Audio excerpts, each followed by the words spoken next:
오늘 회의는 먼저 타 상위 법안을 심사하고 고유 법안을 상정하여 소위에 회부한 후 청문회를 실시하도록 하겠습니다. 위원장으로서 한 말씀 드리겠습니다. 대한민국 헌법은 대한민국은 민주공화국이고 모든 국민은 법 앞에 평등하다고 했습니다. 국민주권주의가 제1의 가치입니다. 대한민국 국민 어느 누구도 어느 기관도 헌법과 법률 위에 군림할 수 없습니다. 대법원도 대법원장도 예외가 아닙니다. 오늘 최근에 벌어진 조희대 대법원장 등 사법부의 대선 개입 의혹 진상규명 청문회를 개최합니다. 헌정사상 초유의 12.3 비상계엄 내란 사태도 천인공노할 일이지만 대법원이 대선에 개입하려 했다는 사법 쿠데타도 엄청난 국민적 공분을 일으켰습니다. 유력 대선 후보의 후보직을 박탈하려 했다는 국민적 의심으로 대법원의 신뢰는 땅에 떨어졌고 이는 결과적으로 대법원 스스로 국민적 신임을 배반하였다 할 것입니다. 조희대 대법원장의 리더십은 회복하기 어려운 지경이고 사퇴의 목소리도 높습니다. 그렇다면 대법원은 이에 대해 소상히 국민께 보고할 의무가 있고 국회는 그 진상을 규명할 권리가 있습니다. 저희 법사위는 일주일 전에 조희대 대법원장 등 사법부의 대선 개입 의혹 진상규명 청문회를 의결했고 조희대 대법원장 등 대법관과 법원행정처 직원 등에 대한 증인 출석을 또한 의결했습니다. 그러나 조희대 대법원장을 비롯한 사법부 16명 전원이 불출석 사유서를 제출했습니다. 결론적으로 정당한 불출석 사유서가 아닙니다. 조희대 대법원장의 불출석 사유서를 한번 읽어보겠습니다.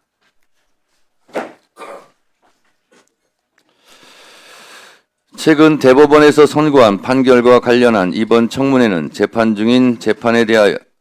중인 재판에 대하여 합의 과정의 해명을 요구하는 내용을 담고 있어 사법부의 독립을 보장한 대한민국 헌법 103조, 합의 과정의 비공개를 정한 법원조직법 제65조, 재판에 관한 국정조사의 한계를 정한 국정감사 및 조사에 관한 법률 제8조, 국회법 37조 1항, 제2호, 비목 등의 규정과 취지에 반하는 것으로서 헌법과 법률을 준수해야 하는 저로서는 청문회에 출석할 수 없다는 입장을 말씀드립니다. 2025년 5월 9일 조희대. 이렇게 불출석 사유서를 제출을 했습니다.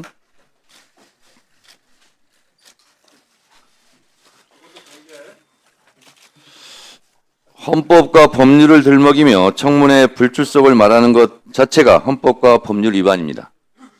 비겁합니다. 법원에서 늘 말하듯이 떳떳하다면 국회 청문회장에 나와서 진실을 밝히면 됩니다. 대법원장 자신은 정당한 국회 출석에 응하지 않으면서 국민들께는 어떻게 준법을 외치며 법원 출석을 명할 수 있겠습니까? 대법원장 스스로 국회를 존중하지 않으면서 어떻게 법원을 존중하라 말할 수 있겠습니까? 너무 궁색하지 않습니까? 불출석 사유서 내용도 문제지만 형식도 내용도 너무 무성의하고 오만합니다. 보통의 경우 불출석 사유서는 A4 용지 2장 안팎을 제출합니다. 대법관들이 마치 짠 듯이 3줄, 4줄, 5줄짜리 복사기로 복사에 붙인 듯 복붙입니다. 합의의 비밀을 지키기 위하여 청문회에 나갈 수 없다는 천편일률적인 내용이 참으로 부끄럽습니다. 이런 몇 줄짜리 불출석 사유서는 보다 처음입니다. 그 오만함이 참 대단합니다. 한번 보겠습니다. 이게 보십시오. 3줄짜리입니다. 3줄짜리.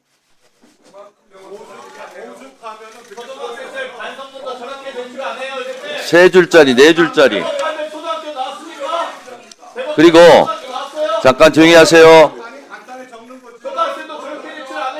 3줄로 쓰기에 민망했던지 폰트를 늘리고 자간을 늘려서 억지로 5줄짜리로 만든 대법관도 있습니다.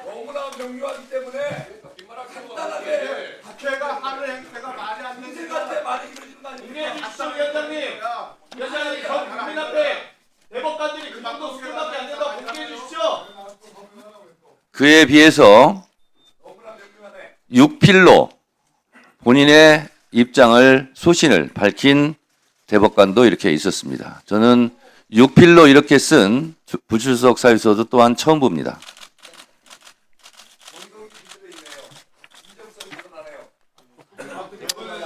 이러니 사법개혁의 목소리가 국민적 공감대를 얻는 것입니다. 그동안 미뤄왔던 대법관 증원을 위한 법원 조직법 개정안, 재판소원에 관한 헌법재판소법 개정안, 조의대 특검 법안에 대한 국민적 요구가 높다고 생각합니다. 제 법사위원장 임기 내에 반드시 처리하겠습니다. 사법부 스스로 자초한 일이고 자업자득입니다. 장경태 의원님 좀 조용히 해주세요. 헌법과 법률을 모범적으로 지켜야 할 사법부가 대선에 개입하여 국민 참정권을 박탈하려 했고 진상규명을 위한 국회 청문회에도 몇 줄짜리 부출석 사유서를 내고 에헴 하고 앉아있는 오만한 자세가 마치 높은 법대에 앉아 헌법 위에서 국민 위에서 군림하려는 것으로 비춰지지는 않는지 대법원 스스로 깊은 성찰을 하시기 바랍니다. 법물이 터진 사법개혁에 대한 국민의 명령을 사법부는 결코 막을 수 없다는 점을 깨닫기 바랍니다. 두꺼운 겨울옷을 입고 봄날을 맞이할 수는 없는 노릇입니다. 사법부도 봄이 오는 소리를 듣기를 바랍니다. 사법개혁에 대한 국민의 목소리를 잘 경청하기 바랍니다. 그러면 바로 의사일정에 들어가겠습니다. 의사일정 제1항 공직선거법 일부 개정 법률안을 상정합니다.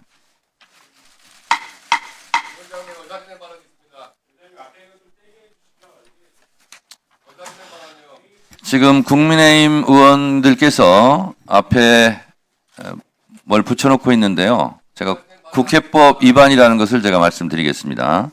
국회법 제148조 의원은 본회의 또는 위원회의 회의장에 회의 진행에 방해가 되는 물건이나 음식물을 반입해서는 안 된다. 이게 국회법 제148조입니다. 자, 장경태 의원이 오늘 유독 목소리가 큰데요. 네, 좀 자제해 주시고요. 국민의힘 의원님들은 그걸 떼시기 바랍니다. 떼시기 바랍니다. 국회법 148조 위반입니다. 떼세요. 장관님 저희도 붙여주세요. 판독수 단일화하고 김문수 파면하고 대형 사과 대통령 탄핵 인정. 의사 진행 방해 발언은 드리지 않겠습니다. 황내수 후보자도 박탈하고 뭐 하는 식입니까? 딱 보면 압니다. 의사 진행 발언, 의사 진행 방해 발언이기 때문에 드리지 않겠습니다. 자, 국회법 148조 위반입니다. 지금 부착물 떼세요. 국회법 148조 다시 한번 읽어드릴까요? 떼세요. 떼세요. 제 시야가 방해돼서 위원장이 진행하는데 방해가 됩니다. 자, 떼세요.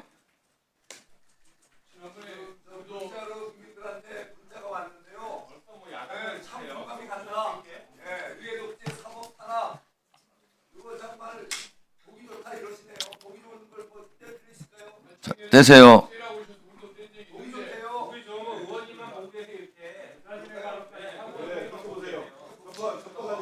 자, 국민의힘 의원님들은 떼세요.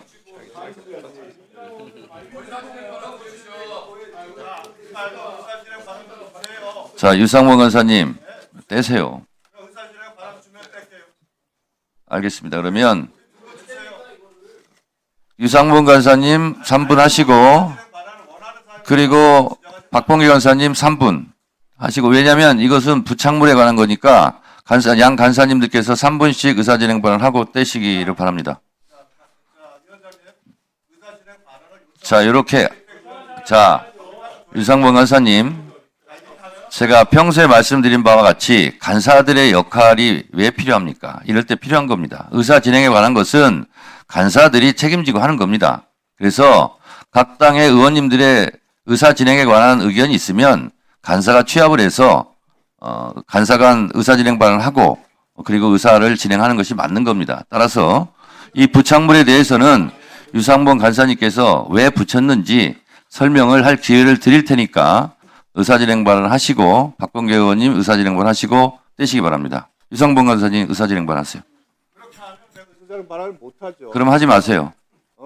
그럼 하지 마시고요. 김기택 의원이 요청했으면 간사님만 하세요. 김기택 의원의 요청을 이런 식으로 의사 진행 발언을 위원장이 꼭 주라는 법도 없어요. 아셨어요? 그래서 요청하는 거 아니에요? 의사 진행은 국회법 49조 1항에 의해서 위원장이 하는 겁니다. 그래서 요청하는 거 아니에요? 의사 진행 발언. 자, 유상범 간사님 의사 진행 발언할 의향이 없으면 의사 진행 발언을 드리지 않겠습니다. 의사 진행 발언 하세요.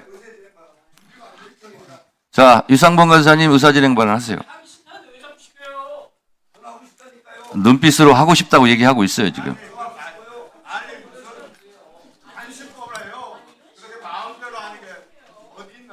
자, 그러면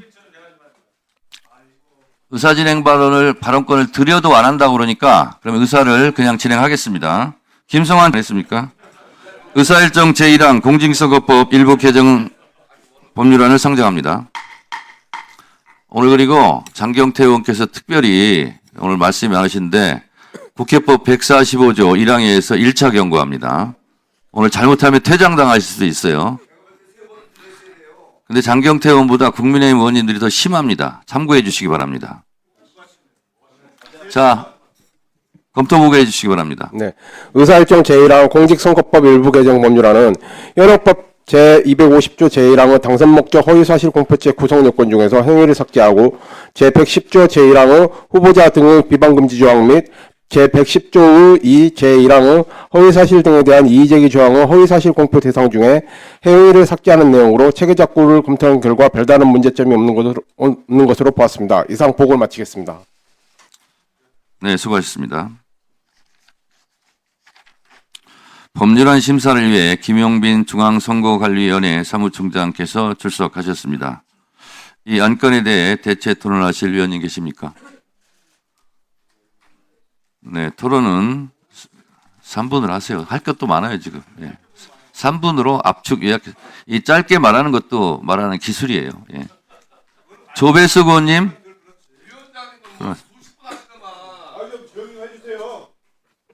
자, 조배수 의원님. 네. 지금 이번에 여기 해당되는 그 법은 지금 행위를 삭제하는 거 아닙니까? 그렇죠? 네. 네. 그런데 이렇게 되면은 이 법에 의해서 그 무효 이상의 형을 받아서 이 피선거권이 박탈이 되어서 공직에서 사퇴한 사람이 한둘이 아닙니다. 그렇죠? 네. 이 부분을 지금 이런 사람들은 그러면 이 한 사람을 위해서 이 전에 다른 사람들은 다 이렇게 공직에서 사퇴하고 피선거권이 상실이 됐는데 지금 이 이재명 후보만을 위한 이 법인데요. 과연 이게 평등의 원칙에 맞습니까? 또 이 부분에 대해서 그 헌재에서 이미 이 위원에 대해서 헌법심판 소원이 제기된 적이 있습니다. 그런데 그 헌재에서 이미 이 부분은 위헌이 아니다. 네, 이런 결정이 나왔거든요. 이 부분 이렇게 한 사람만을 위해서 지금 이 행위 규정을 삭제하는 것이 맞는 것인지 저는 이걸 보면서 이것뿐이 아닙니다. 이것뿐 아니 지금 제가 지금 발언 중인데 끼어들지 마세요. 예. 그래서 저는 이 부분이 정말 형평에 어긋나고 그리고 또 이 큰 틀에서 보면은 민주주의는 그 법치주의 그리고 삼권 분립의 원칙입니다. 그런데 이 한 사람만을 위해서 이렇게 과도하게 모든 것을 폐지하고 이런 것은 저는 정말 우리 국회가 이 부끄러운 입법이라고 생각을 합니다. 이 부분에 대해서 우리 사무총장님은 어떻게 생각하세요? 일단은 선거 제도나 선거에 관련한 형벌 법규는 입법 정책 사항입니다. 따라서 각국의 나라와 그러니까 각국의 그 제도나 네, 알겠습니다. 예. 네. 뭐 그렇게 말씀하실 수밖에 없겠죠. 하지만 정말 양식 있는 사람이라고 하면은, 그리고 또 입법관을 가진 국회라고 하면은 이런 부분에서 저는 부끄러워해야 된다고 생각을 합니다. 그리고 또 이제 나오셨으니까 지금 사전 투표가 문제가 되는데요. 지금 사전 투표에 있어서 그 원래 투표 용지에 사전 투표 관리관의 그 실 도장을 찍게 돼 있지 않습니까? 그렇죠. 네. 근데 실제로 지금 이거는 이미지 출력을 하잖아요. 네. 근데 이게 법에 어긋나는 거 아닌가요? 그러면 이번 사전 투표에서는 이 원래 법대로 이 실인 이 부분 여러 번 말씀을 드렸는데요. 그 사전 투표 제도를 제정할 당시에 입법적으로 좀 문제가 있었습니다. 즉 본투표에 대한 절차와 사전 투표 절차가 다른데 실질적으로 그 부분을 정리를 제대로 못한 부분이 있고요. 그래서 그 사전 투표를 원활하게 시행하기 위해서 규칙으로 제정한 사안입니다. 근데 이 부분에 대해서는 지금 의원님이 말씀하시는 대로 사실은 그러니까 법에 위반되는 식의 규칙을 지금 상정한 부분 때문에 이 지금 부정선거 의혹도 제기가 되고 이런 한 부분이 있어서 이 부분을 빨리 정리하는 게 좋겠다는 생각을 하고는 있습니다. 근데 전체적인 부분으로 선거 관리를 하는 실질적인 그 문제점을 해결을 하고자 하는 방안은 오히려 규칙을 법률로 전환시키는 것이 가장 합리적인 방안이라고 생각을 합니다. 그 취지는 실제적으로 운영할 때 사전투표 관리관이 실인을 날인하게 되면 그 제대로 시행되는 그 과정이 너무 복잡하고 시간도 많이 걸리고 여러 가지 어려운 점이 있다는 것이 그 실무적인 그런 견해입니다. 네, 발언 시간이 끝났습니다.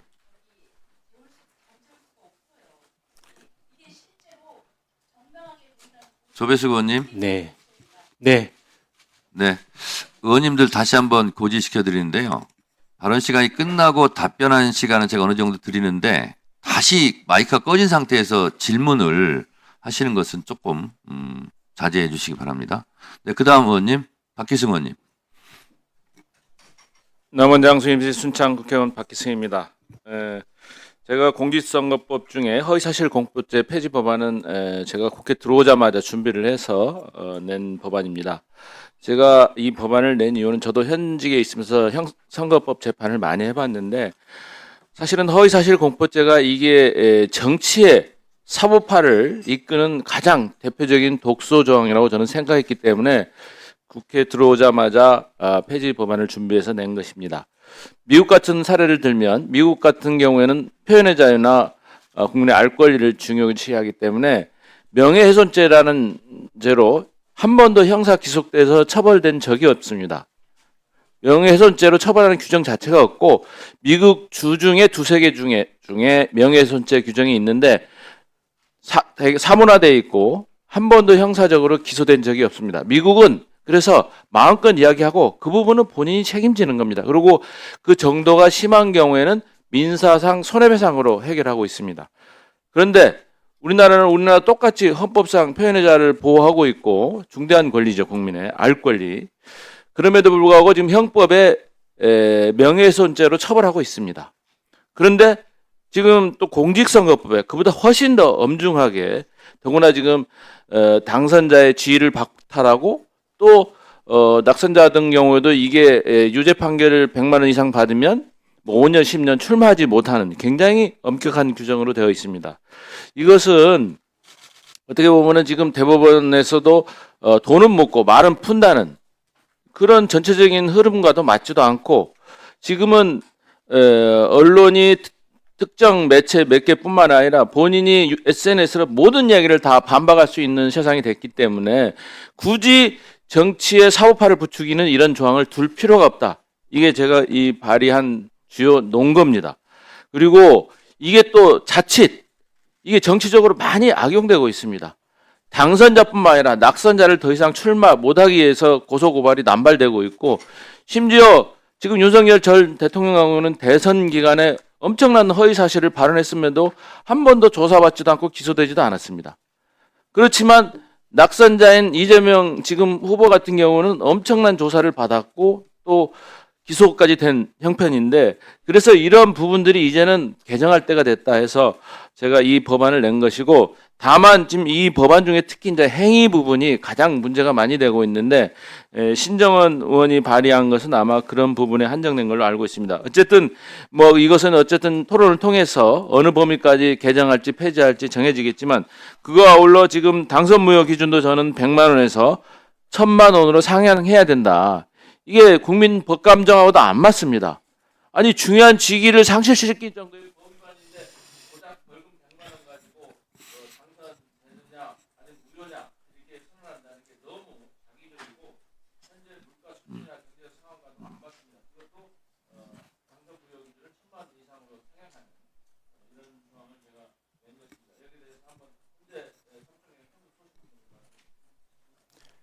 기본적으로 250조 1항의 그 입법 취지는 유권자의 그 선택, 그 의사를 왜곡시켜서 선거의 공정성을 해하는 부분을 규제하기 위한 법률입니다. 이 행위 개념이 들어간 게 2000년인데 지금 2025년까지 25년간 아무런 문제 없이 적용이 되어 왔고, 무엇보다도 헌법재판소에서 이 250조 1항에 대해서, 즉 행위라는 개념이 불명확한 개념이기 때문에 죄형 법정주의에 어긋나는 것 아니라는 비난이 있어 왔습니다. 그런 부분에 대해서 헌법재판소가 21년도, 그다음에 24년도에도 동일한 취지로, 즉 행위의 개념은 일상생활의 모든 개념을 포함하는 개념 요소가 아니다. 즉 법원에서 유권자의 그 의사에 영향을 미치는, 즉 선거의 공정성을 해하는 부분에 국한해서 그 행위의 개념을 정립시킬 수 있기 때문에 그 죄형 법정주의에 어긋나지 않는다는 그런 판단을 해왔습니다. 그런 과정이기 때문에 저희들은 이 개정안에 대해서 신중한 검토가 필요하다고 말씀을 드리는 거고요. 네. 다만 총장님, 네. 그 말씀 중에 국민의 또 인식의 오류가 있을 수 있기 때문에 제가 바로잡고 네. 다 들었어요. 사무총장님께서 제 얘기에 대해서 말씀하실 거 있으면 하세요. 자,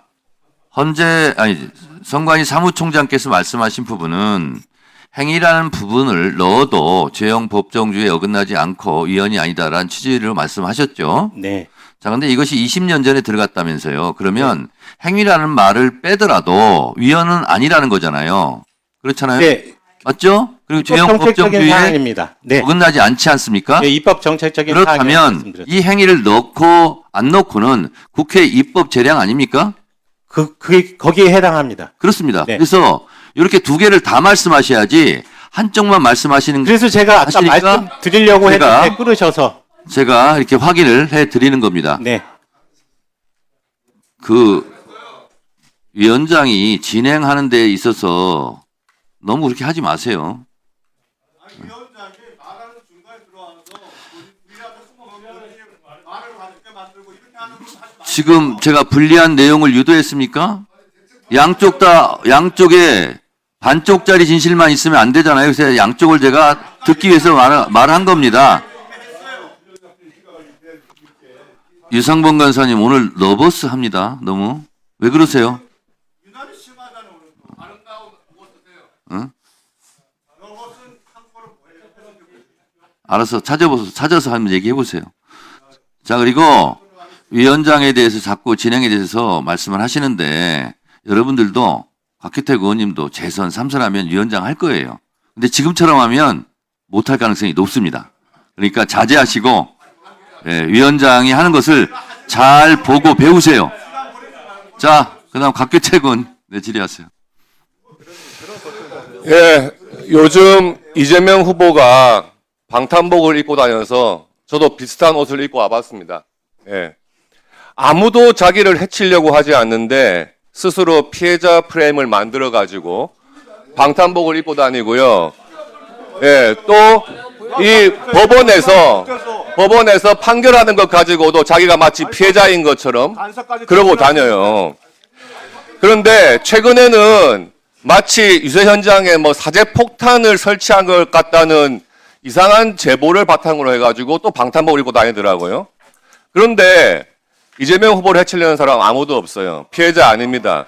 그런데 이 법사위에는 저하고 지금 3m 거리 내에 전직 테러리스트 사제 폭탄을 만들어서 터뜨리려고 했던 사람이 앉아 있어요. 그것도 미국 대사관절하고 본인이 스스로 자인을 했습니다. 그런 상황에서 제가 방탄복을 안 입고 들어올 수가 있겠습니까? 맞죠? 계속하세요. 그래서 오늘 지금 국민들께서 왜 대법원에 대해서 탄핵을 하려고 하느냐, 그리고 이 지금 오늘 올라온 법들이 왜 필요한 법이냐, 이런 것에 대해서 굉장히 의문들을 가지고 계십니다.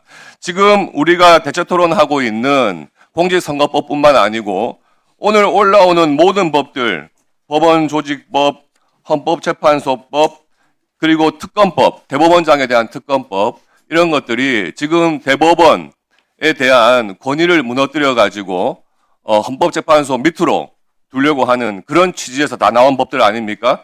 지금 사법부에 대해서 이재명 후보에 대해서 유죄 확정 취지의 파기환송을 했다 해서 이제 재판하는 것에 대해서 겁박하고 협박하려는 그런 취지의 법안들을 올린 겁니다. 그리고 오늘 청문회를 하려고 하는 겁니다. 불출석 사유서에서 밝힌 바와 같이 대법관들이 본인들의 판결 내용을 가지고 국회에서 청문회를 하겠다, 또 특검을 하겠다 하는 것이 바로 사법 탄압, 의회 독재인 거예요. 국민들께서 오늘 왜 지금 법사위에서 이 대선 전국에 법사위를 하고 있느냐, 이런 부분에 대해서 똑똑히 이해를 하셔야 될 것 같고요. 이재명 후보가 입고 다니는 방탄조끼, 방탄복, 그것도 본인을 스스로 마치 사법 피해자라는 프레임을 만들기 위한 그런 쇼에 불과하다 하는 것을 말씀드립니다. 이상입니다. 네. 곽기태 의원님 잘하셨어요. 좀 근데 귀여우시네. 그 방탄 조끼까지 입고 오신 거 봐서 잘했는데 곽기태 의원님은 급이 아니니까 그 방탄복 그냥 벗으세요. 무겁고 별로 안 좋아요. 예. 덥고. 하여튼 곽기태 의원님 좀 귀여웠어요. 네. 박지원 의원님 질의하세요. 토론하세요.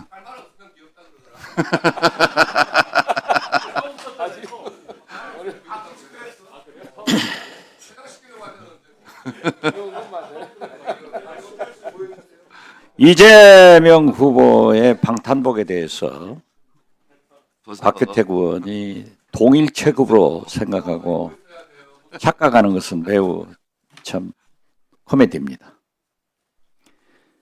세계 각국은 정보기관 수장에 대해서 퇴직을 하면은 우리나라도 1년 내지 3년을 자동차 그리고 경호원을 붙입니다.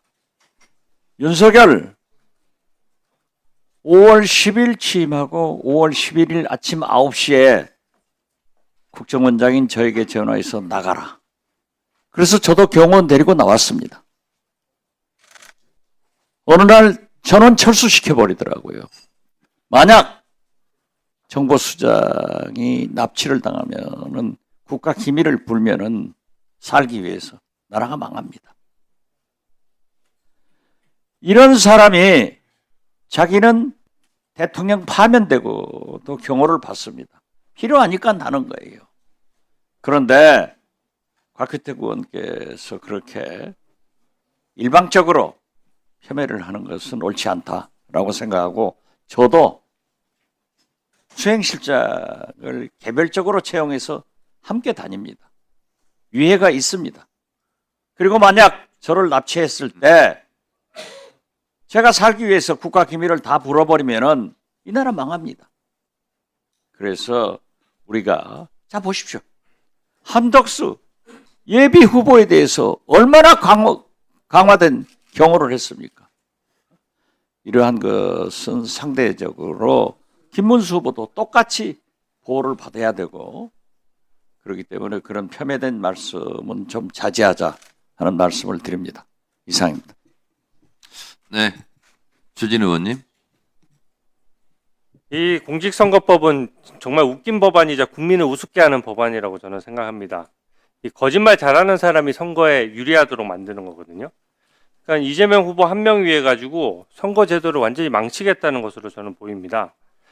아까 그 사무총장님, 네. 아까 선관위 입장이 좀 신중하자는 입장이라고 하는데 입법 정책적으로 봤을 때 네. 이렇게 되면 행위 부분을 없애게 되면은 사실상 공보물의 경력이나 학력 외에 나머지 어떤 후보에 대한 의혹을 제기하거나 후보자가 실적을 부풀리거나 그렇게 해서 발언한 것에 대해서 다 처벌할 수 없게 되는 것이죠.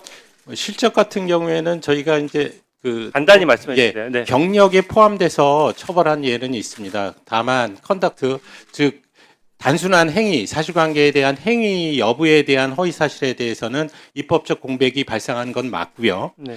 우리 네, 좋습니다. 국민들이 그 부분을 어떻게 생각할지에 대한 부분을 좀 고민을 하자는 겁니다. 네. 즉 선거의 공정성에 영향을 미치느냐 안 미치느냐의 부분을 조금 그런 부분에서 국민들이 그 허위 사실, 행위에 대한 허위 사실을 어떻게 판단할 것이냐라는 부분을 좀 고민해서 이번 입법 과정에 좀 반영을 시켰으면 좋겠다는 게 네. 저희 생각입니다.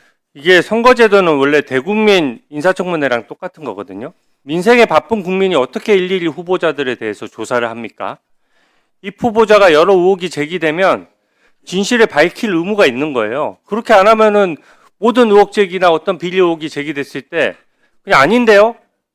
무조건 아닙니다. 그렇게 얘기하면 그 부분에 대해서 어떠한 제재도 없고 한다 그러면 말 그대로 뻔뻔하게 얼굴에 철판 깔고 거짓말할수록 유리해지는 거 아닙니까? 그리고 국회 인사청문회 제도하고도 균형이 안 맞아요. 국회의원들은 지금 국회에서 인사청문회, 정부 부처 장관들 인사청문회 하면서 자료 제출 요구 다 하라고 하고 뭐만 뻑하면 위증죄로 고발하겠다라고 합니다. 여기서 지금 선서하고 어떻게 보면 여기 와서 청문회에서 허위로 얘기했을 경우에 다 고발하고 형사처벌하는데 왜 입후보한 정치인들은 선거 과정에서 국민 앞에서 거짓말해도 아무것도 처벌 안 되겠도록 그렇게 만드는 것입니까? 저는 국회의원 권한은 늘리면서 국민 권한은 줄이는 꼴이라고 생각하고요. 행위를 없애게 되면 자기 과거 실적을 입으로 막 떠들고 다녀도 없었던 일을 지어내도 처벌할 수가 없는 것이고요. 과거에 어떤 의혹 제기가 됐을 때 비리 의혹이 있어도 측근의 비리 의혹이나 금품 비리나 이런 의혹이 구체적으로 제기돼도 아니라고 하면 그뿐입니다. 그러니까 이 후보자의 표현의 자유를 국민의 참정권보다 앞장 세우는 것이거든요. 이게 지금 저는 이렇게 선거제도가 바뀌어서는 선관위 실무자들이 엄청나게 이 부분에 대해서 우려할 것이라고 생각하는데 아까 신중한 입장이라는 것에 대해서 한 번 더 설명해 주세요. 여러 가지를 감안해야 되고 저희 선거 관리를 하는 입장에서는 가장 중요한 게 선거의 공정성에 영향을 미치느냐 안 미치느냐의 부분입니다. 이런 부분을 그 선거관리위원회가 직접적으로 맞다 틀리다라는 말씀을 드리는 것보다 이 그 선거법에 대한 부분은 입법적으로 해결해야 될 부분이 있기 때문에 입법 정책적으로 우리 국회에서 잘 논의해 주시기를 바랍니다. 근데 주진 의원님 말씀 듣다 보니까 주진 의원님도 헌법재판소에서 윤석열 뭐 기각된다 뭐 이런 얘기 많이 하지 않았어요? 그리고 대법원 파기재판 얘기한 건 결과적으로 거짓말 아니었어요? 어? 아니 주장을 담은 거짓말이죠. 그러니까 마치 본인은 이슬처럼 지고지순한 것처럼 얘기하지 마시란 얘기예요. 본인도 거짓말 많이 했잖아요. 100번 양보하더라도 거짓 주장이잖아요. 자, 그러니까 사돈 낱말하지 맙시다. 자, 박범계 간사님.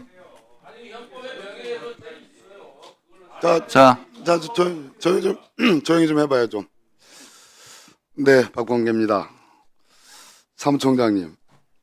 네. 법관을 오래 하셨는데 1994년에 이 허위사실 공표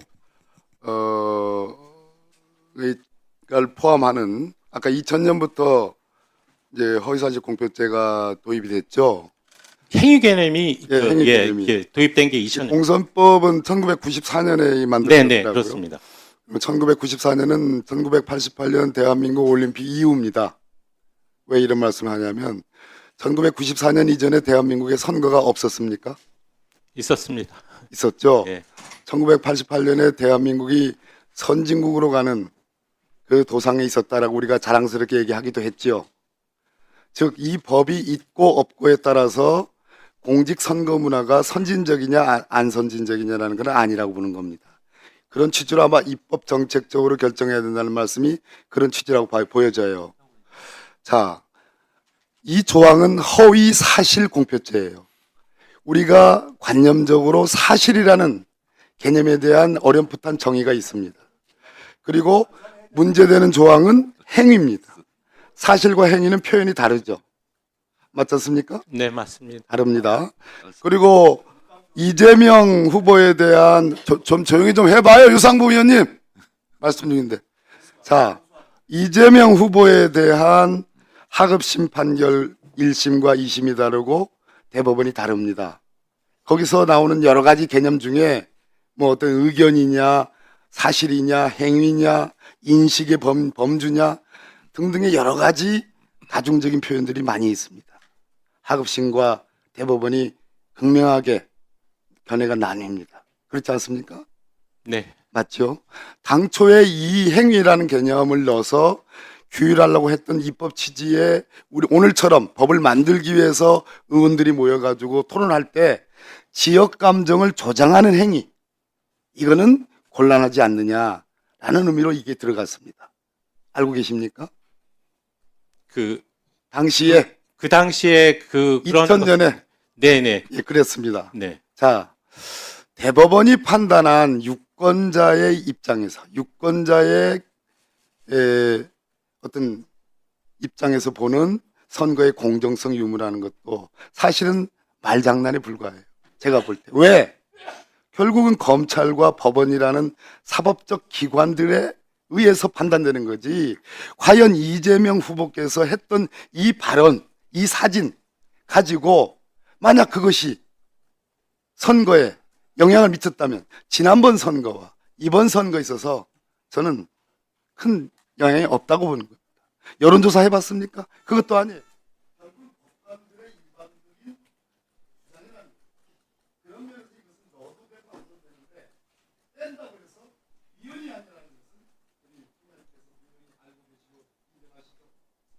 네, 지금 행위 개념을 삭제한다고 해서 위헌이 되는 건 아닙니다.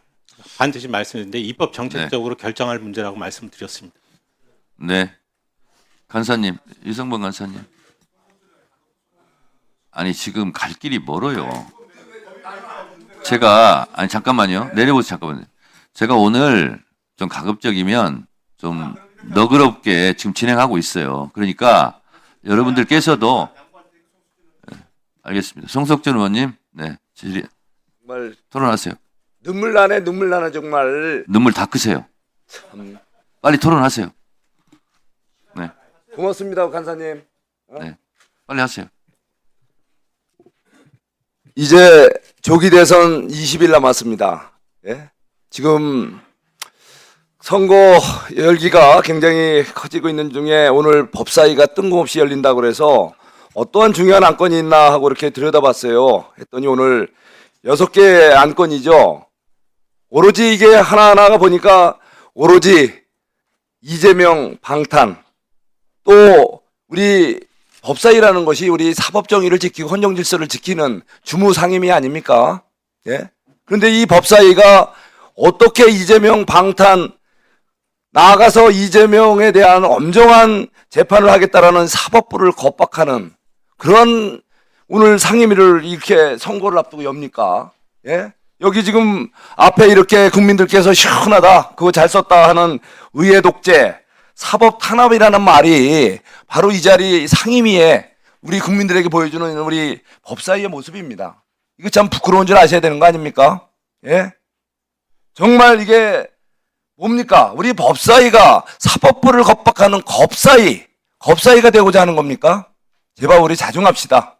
예, 오늘 지금 저 대체토론 시간이니까요. 이 공직선거법 이게 지금 얼마나 웃기는 법입니까? 예? 우리 허위사실 이 공표라는 것은 선거판에서 가장 우리가 경계해야 되고 아주 그 선거판을 흐릴 수 있는 아주 나쁜 죄인데 이거에 대해서 행위에 대해서는 허위사실 공표죄 구성요건에 빼겠다? 사실상 허위사실 공표죄로 무력화하는 거 아니겠습니까? 우리 동의하시죠? 네. 이게 도대체 허위사실 공표죄를 이렇게 사실상 행위 삭제로서 사실상 무력화한다면 결국은 거짓말이 판치는 이 선거판이 되지 않겠습니까? 예? 거짓말이 판치는 선거판을 만들어가면서까지도 오로지 묻지마 이재명을 당선시키자. 이거야말로 유권자를 속이는 묻지마 이재명 당선법이다. 이렇게 한마디로 이게 정의할 수 있겠다는 생각이 듭니다. 제발 자중하십시다. 우리 존경하는 우리 사무총장님, 우리 많은 국민들께서 공정선거에 대해서 걱정을 하십니다. 오죽하면 비상계엄의 이런 이유 중에 하나가 우리 부정선거 의혹입니다. 이 부분에 대해서 국민들께서 많은 걱정을 하고 계시는데 우리 처장님께서 어떻게 이번 대선을 국민들이 걱정하시는 부정선거의 소지 없이 특히 사전선거 과정에서 관리상 많은 허점이 있다고 합니다. 이런 것에 대해서 어떻게 철저하게 대비해서 공정성을 보장할지에 대한 각오를 말씀해 주시기 바랍니다. 지금 저희가 그 국민들께서 요구하시는 사항 중에 하나 못 들어드리는 게 그 사전투표 관리관 날인 사인 날인하는 부분입니다. 그건 법률적으로 그렇게 돼 있는데 규칙으로 바꿨다는 부분은 인정을 하고요. 아까 얘기했듯이 선거 이게 부정선거 의혹을 지우는 것도 중요하지만 실제적으로 선거 관리를 하는 사람들 입장에서는 선거 부실이 발생하지 않도록 관리하는 게 더 중요합니다. 그러니까 제가 현장에서 이게 볼 때 지금도 22대 국선도 나름대로 최선을 다했습니다만 선거 관리 부실이 여러 차례 발생을 했습니다. 지금 수십만이 동원돼서 지금 치르는 선거제도에서 사람이 하는 것이기 때문에 실수는 나올 수는 있겠지만 저희들 나름대로는 최선을 다해서 그런 선거 관리 부실이 행해지지 않도록 여러 번 모의 실습 등을 통해서 정리를 하는 과정에 있습니다. 그런데 이 부분을 지금 며칠 안 남겨놓고 있는 상황이긴 하지만 어쨌든 22대 국선처럼 최선을 다할 것이고 또한 국민들께서 불안감을 계속 말씀을 해주시니까 보다 더 투명하게 공개하기 위해서 저희들이 선거 이번에는 참관당까지 운영을 지금 할 예정입니다. 그래서 그 언론 등을 통해서 실시간으로 지금 선거 현장에 대한 부분들도 쉽게 이해할 수 있도록 그렇게 조치를 할 거고요. 어쨌든 그 불안해하지 않도록 국민께서 불안하지 않도록 나름 최선을 다해서 선거 관리를 하겠습니다. 네. 네, 수고하셨고요. 자, 토론은 이제 다 하셨어요. 아니, 그러니까. 알았고요. 그러면, 자, 이렇게 하시죠. 자, 박균택 의원님 잠깐만요.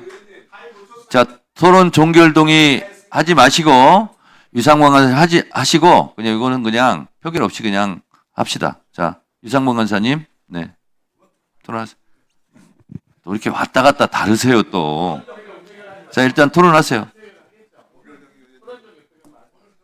자, 우리 허위사실 공표와 관련돼서 우리 행위와 관련된 부분은 이미 헌재에서 2번이나 위헌이 아니라고 발표를 했습니다. 그리고 이 허위사실 공표와 관련돼서 국민들 대부분은 허위사실로 공표하는 행위는 선거의 공정성을 해친다는 차원이고 후보자를 정확히 판단하기 위해서는 꼭 필요하다고 해서 국민들도 전부 존치를 주장하고 있습니다. 이 법이 2020년 들어올 때 그 전에 많은 마타도와 허위사실 공작이 있었고 그 부분에 대해서 많은 비판이 있었어요. 처벌이 안 됐죠. 일반 법으로만 처벌됐죠. 그러나 그것을 선거의 질서를 유지한다는 차원에서 들여왔습니다. 그리고 이 허위사실 공표죄가 대한민국 선거 과정에서 선거의 공정성, 그다음에 선거의 혼탁을 방지하는 데 크게 기여한 법안 아닙니까? 우리 사무총장님 동의하세요? 제가 알고 있기에는 94년도 공직선거법이 개정됐을 때 행위위원님이 없었는데 네. 2000년대에 된 부분은 그 오세훈 법안입니다. 예, 네. 그 취지가 뭐였냐면 이 형벌법규이기 때문에 거기에 보면 학력, 경력, 그 출신 이런 그런 부분들 정과 알고 이런 부분들이 나열이 돼 있습니다. 자, 근데 법원에서 자, 총장님 지금 간단히 답을 주셔야 되는데 네네네 당황하게 네, 하지 그런 취지가 자, 뭐냐면 그러면 이 법에 대해서 중요한 거는 뭐냐면 폐지를 해야 된다는 국민적 요구가 있거나 네. 위헌이 있거나 법을 개정할 때는 뭔가 명분이 있어야 되지 않습니까? 근데 이 네. 법안이 발의된 게 뭐냐면 대법원에서 이재명에 대한 유죄 확정의 파기환송 판결이 난 다음 날 네. 긴급하게 행안위에서 행안위원장이 중심으로 이 법안을 발의했어요. 그리고 그 안에서 참석하셨죠. 네. 우리 국민의힘 의원들이 반대함에도 불구하고 바로 일방 통과시키고 여기까지 왔어요. 법안을 이렇게 신속하게 이재명에 대한 유죄 확정이 사실상 확정이 되는 그 대법원 판결 이후에 법안이 나왔다면 이 법안은 무슨 법안이에요? 이재명 구하기 법안이고 이재명 처벌을 면하게 하겠다는 법안 아닙니까? 이 법안에 대해서 입법 정책적이라고 답을 하세요? 원론적인 그렇습니다. 원론적으로는 네. 그렇습니다만 국민 누가 봐도 이 법안은 이재명의 무죄를 이재명의 면소를 만들기 위한 법안입니다. 21세기 민주화라고 주장하는 민주당에서 지금 민주화하고 법치를 주장하는 사람이 이재명만은 법 앞에 평등해서 예를 만드는 법안이에요. 이거 반대하셔야죠. 어떻게 사무총장님이 여기서 입법 정책적이라고 답을 하세요? 말씀드려도 되겠습니까? 예. 좀 이따 아까 말씀 다 하셨기 때문에 저희가 절차를 먼저 받겠습니다. 이따 말씀드릴 기회를 드리겠습니다. 자, 그러면 토론 종결 동의는 표결하지 않고 토론을 종결하겠습니다. 네, 그렇게 양해해 주시고요. 대신 처리할 때 반대를 하실 거니까. 그러면 토론하실 위원님이 안 계시면 의결하도록 하겠습니다.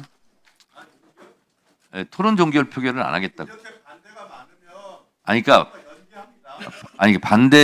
반대는 일단 하시고. 알겠습니다. 토론 종결 표결하자는 의원이 없으므로 토론을 종결하도록 하겠습니다. 그러면 의사일정 제1항은 원안대로 의결하고자 하는데 이의 없으십니까? 네. 이의가 있으므로 국회법에 따라 표결하겠습니다. 표결에 앞서서 회의장에 계신 위원님은 모두 재석위원수에 포함된다는 점을 말씀드립니다. 그리고 방법은 국회법 제112조 및 제71조 단서에 따라서 거수 표결로 진행하겠습니다. 먼저 찬성하는 위원님은 손을 들어주시기 바랍니다. 내려주십시오. 다음 반대하는 위원님은 손을 들어주시기 바랍니다. 내려주십시오.